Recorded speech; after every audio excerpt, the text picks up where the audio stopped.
সাতক্ষীরার কলারোয়ায় বিরিয়ানি খেয়ে একই গ্রামের শতাধিক মানুষ অসুস্থ হয়ে পড়েছেন।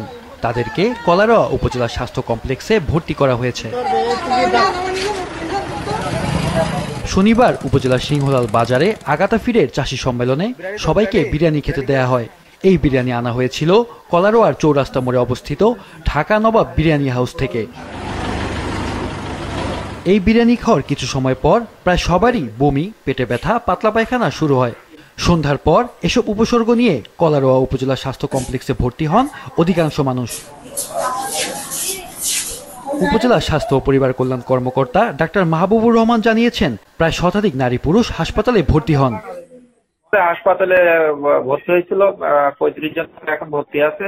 দেখা হচ্ছে মোটামুটি অনেকে স্টেবল কন্ডিশনে আছে, কিছু হয়তো ছাড়পত্র হবে আর কিছু রাখা হবে আর কি। কিছু রোগী হলো এখান থেকে আমাদের ওই সাতক্ষীরা সদর হাসপাতাল করা হয়েছিল আর কি, রেফার করা হয়েছিল। এটা তো আমাদের হসপিটালে এখন আছে হলো 35 জন মতো অ্যাডমিটেড আছে, আর বাকি 80 মতো এরকম আর কি। এরকম মানে খুব ভালনারেবল না বা ঝুঁকি রিস্ক না, কিন্তু একটু দেখা যাচ্ছে অনেক সময় একটু ইলেকট্রোলাইট ইমব্যালেন্স বা ওই যে আপনার একটু ডিহাইড্রেশন থাকে, সেগুলো কারেকশন করতে হয়। খুব মানে আশঙ্কাজনক এর অবস্থা আমরা এখন তথ্য পাই।